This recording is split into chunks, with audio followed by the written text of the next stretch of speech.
Bonjour à tous et bienvenue dans cette deuxième partie de tutoriel sur comment créer un gestionnaire de projet sur Google Sheets. Avant de commencer, et comme d'habitude, si vous souhaitez aller plus loin dans les explications, je vous invite à cliquer sur les liens de formation dans la description. Et si vous ne souhaitez pas rater mes vidéos sur la comptabilité, la finance et l'utilisation des outils tels que Google Sheets dans le monde de l'entreprise, n'hésitez pas à vous abonner à la chaîne. De plus, pour ceux qui souhaiteraient uniquement acquérir le fichier sans passer par le tutoriel vidéo, sachez que tous les documents sont disponibles en illimité et dans leur version finalisée pour mes contributeurs Patreon, plateforme dont vous trouverez le lien en description. Alors, dans cette deuxième partie de tutoriel sur comment créer un gestionnaire de projet, nous allons maintenant nous attaquer aux différentes formules ainsi qu'aux fonctions conditionnelles à mettre en place. Donc pour ce faire, je vais commencer par la formule ici qui devra apparaître dans ma colonne de date de fin. Alors ici, on va tout d'abord commencer par un si, petite conditionnelle classique, si quoi, si notre cellule B6 if si est égale à une cellule vide, donc si rien n'est rempli, alors on renverra tout simplement une cellule vide. Dans le cas contraire, qu'est-ce que nous allons faire? Nous allons tout simplement utiliser la fonction de série.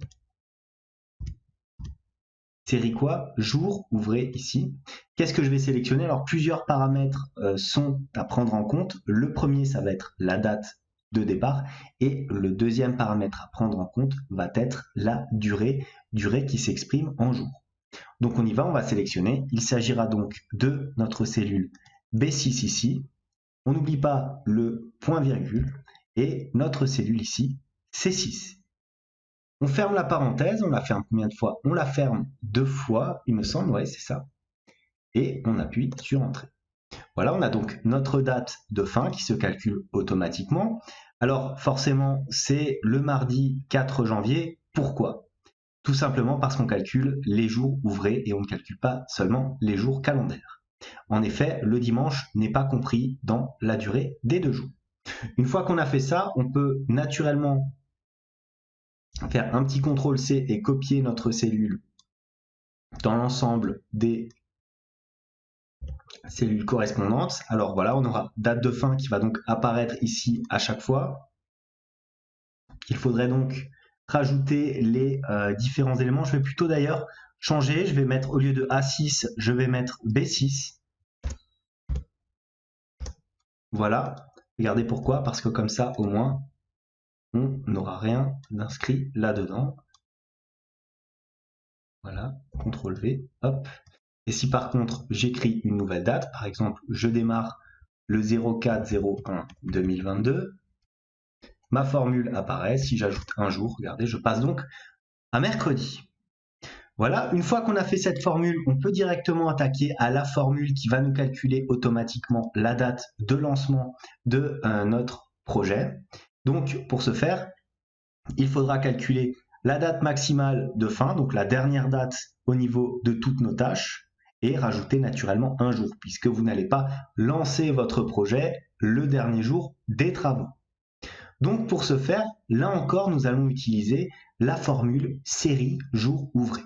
Donc on va faire tout simplement égal série jour ouvré, on va la sélectionner.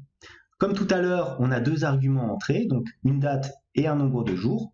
Donc pour la date, on va sélectionner tout simplement le maximum de nos différentes dates de fin. On ferme la parenthèse, on la ferme ici, après, voilà. Point virgule, on rajoute un jour, donc on met 1, et on ferme naturellement notre parenthèse. On appuie sur Entrée, et là donc, le lancement s'effectuera le jeudi 6 janvier. Alors je vais centrer déjà les éléments, voilà, je vais le mettre en gras, histoire qu'on puisse bien voir la date en question. Voilà. Donc le lancement s'effectue le jeudi 6 janvier. Passons maintenant à la formule de date. Donc comme vous avez vu tout à l'heure, j'ai rempli le premier jalon ici, donc la première date, qui est le 1er janvier 2022. Maintenant, il faudra mettre la suite de ces différentes dates. Donc, pour ce faire, je vais utiliser une formule, regardez bien, est égal à si, j'ouvre ma parenthèse, est égal à quoi? Si le max le max de quoi cette fois-ci? De ma colonne D, donc de la date de fin. On ferme la parenthèse. On la ferme ici, voilà. Et supérieur à quoi? Est supérieur à la date précédente, c'est-à-dire E5. Alors, tout simplement, on fera E5 plus 1. Dans le cas contraire, ça veut dire qu'on a dépassé la date, donc point virgule, on renverra tout simplement une cellule vide. Je ferme ma parenthèse comme ceci et j'oublie surtout pas, avant d'appuyer sur Entrée, de figer ici les deux colonnes en appuyant sur F4, enfin, la colonne en appuyant sur F4. Là, je mets ma parenthèse, pourquoi elle ne s'est pas mise? Là, elle s'est mise. J'appuie sur Entrée, regardez, j'ai bien le 02/01/2022. Maintenant, si je tire ma cellule vers la droite, regardez, ça s'arrête bien au 5 janvier. Donc déjà, ce que je peux faire, c'est éventuellement faire un petit CTRL-C, CTRL-V sur l'ensemble de mon fichier. Voilà. Voilà. Ensuite, qu'est-ce qu'il me reste à faire comme formule? Alors, je vais avoir, j'ai fait celle-ci. Maintenant, il me reste à faire l'ensemble des formules ici dans mon calendrier. Alors, je vous explique un petit peu le but de la manœuvre. C'est très simple. Il va falloir afficher un 0 à chaque fois que nous avons une tâche comprise dans notre plage de date. Donc, pour ce faire, on va tout simplement commencer par est égal. Première condition, j'ouvre la parenthèse, soyez bien attentifs. Je fige ma cellule et je prends B6. Donc, si ma cellule B6 ici est égale à une cellule vide, comme ceci, alors, comme d'habitude, je renvoie une cellule vide. Ensuite, là, on a les conditions. Alors, si j'ouvre ma parenthèse, je reprends ma cellule B6 en figeant naturellement le B. Pourquoi? Parce que ça va rester toujours cette colonne-là. Par contre, la ligne va varier quand on va copier-coller notre formule. Donc, B6 est inférieur ou égal à quoi? À E5, c'est-à-dire la date du dessus.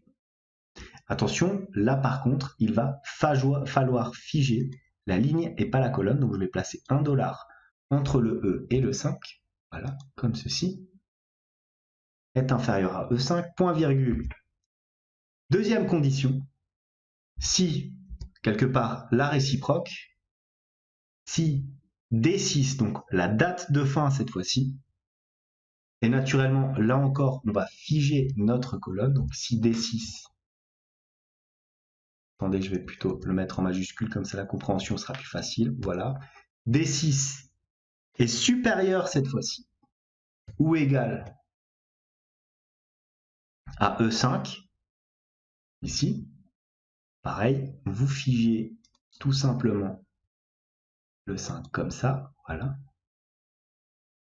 Alors, point virgule, si ces deux conditions sont remplies, on va afficher un 0.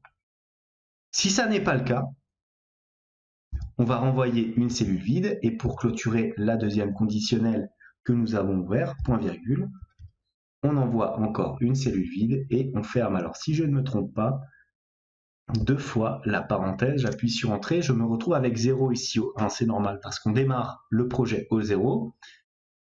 Je vérifie si je n'ai pas oublié les dollars, allez, on se lance. CTRL-C, CTRL-V, on regarde. On s'arrête donc le 5 janvier ici. Alors pourquoi est-ce que j'ai le 5? Donc c'est normalement bon. Si maintenant je mets ici, alors si je mets un jour, je me retrouve le 3, ça s'arrête donc le 3, ce qui est relativement juste. Si ensuite je mets 2 jours, ça s'arrête le 4, donc là aussi c'est juste. Donc ma formule ici fonctionne. Maintenant je vais la copier et la coller dans la ligne du dessous pour voir si ça marche. J'ai bien le 0 qui démarre, regardez ici, le 4 et qui se finit naturellement le 5. Si je fais un CTRL-C, CTRL-V ici, Je n'ai rien, c'est normal parce que je n'ai pas de date ici, donc ma formule fonctionne. Maintenant, il ne me reste qu'à faire un petit CTRL-C, CTRL-V. On va sélectionner l'ensemble de notre tableau qui s'étend voilà, jusqu'à cette ligne-là. Donc on fait un CTRL-V comme ceci. Hop, cette ligne-là, on n'a pas à la remplir. On l'enlève. Voilà, on copie-colle notre formule là où il faut. Maintenant, je pense que vous avez compris la suite des événements. On va tout simplement mettre en forme l'ensemble de notre plage. Donc déjà, ce que je vais faire, c'est que je vais sélectionner mes dates ici, voilà, donc sur toute la ligne. Vous pouvez rajouter naturellement des colonnes. Là, pour l'exemple, je n'en ai pas beaucoup. On va centrer l'ensemble de nos dates comme ceci. Voilà, alors est-ce que je les ai bien? Ouais, elles sont bien mises. Ensuite, je vais aller dans Format. Mise en forme conditionnelle. Alors, n'est pas vide. On va sélectionner quoi? On va sélectionner, je pense, la même couleur qu'il y a dans nos cellules ici. Donc, c'était un bleu. Ah non, c'est pas la police que je veux changer. On laisse en noir. C'est ce bleu-là que je souhaite avoir. On est bien sur du personnalisé. Ensuite, je vous propose aussi éventuellement, allez, pour changer, de prendre peut-être des bordures blanches. Voilà, comme ça, un petit peu plus épaisse éventuellement, histoire de mettre plus de relief sur notre tableau, voilà, comme ceci. Ensuite, vous allez sélectionner les différents éléments là où vous avez 0. Voilà, vous allez sélectionner l'ensemble de votre tableau. Et vous faites bien attention à ajouter une nouvelle règle. Alors ici, qu'est-ce que je vais faire? J'ajoute ici une nouvelle règle, voilà. Donc je suis sur du E5 à Z5. Donc non, je veux pas du E5, moi je veux plutôt du E6, hein, si je me trompe pas. Voilà, donc je préfère ajouter une règle. Alors attendez, je vais peut-être même refaire directement depuis le début. Mise en forme conditionnelle. Voilà, donc il m'en rétablit une nouvelle. Donc je suis sur du E6 jusqu'à Z20. Ce que je sélectionne, c'est ici, regardez. Hop, un bleu un petit peu plus foncé. Là pareil, un bleu un petit peu plus foncé. J'appuie sur OK. Je fais un petit retour, regardez, si maintenant je rajoute encore un petit élément, supposez que ça démarre le 5 janvier 2022, que ma tâche ici dure 2 jours. J'ai donc différents éléments qui viennent encore se rajouter. De la même manière, si j'ai de nouveau ici, alors le 7 janvier, et ainsi de suite, hein, 2022, que j'ai encore cette fois-ci un jour qui vient se rajouter, alors là, forcément, ça se déplace jusqu'au lundi, hein, ça fait 3 jours. Pourquoi? Ben forcément, étant donné qu'on est le vendredi et que ça doit durer un jour, ben ça se termine forcément le lundi 10 janvier. Et donc, dans notre calendrier, ça rajoute plusieurs jours. Ensuite, si je démarre le 10 janvier 2022 et que cette fois-ci, ça dure 4 jours, regardez, je me retrouve bien avec un calendrier qui s'exécute ici jusqu'au 14 janvier. Et donc, étant donné que nous avons ici des jours ouvrés pour la date de lancement, on se retrouve bien à une date de lancement le 17 janvier 2022. Voilà donc pour notre gestionnaire de projet sur Google Sheets. J'espère que ce tutoriel vous a plu. En tout cas, il a le mérite de vous mettre au clair, notamment sur les formules de date ainsi que sur les mises en forme conditionnelles. N'hésitez pas, comme d'habitude, si cette vidéo vous a plu, à me mettre un commentaire de suggestion, à liker la vidéo, à vous abonner à la chaîne si ça n'est pas encore fait. En tout cas, moi je vous dis merci et à bientôt pour une nouvelle vidéo.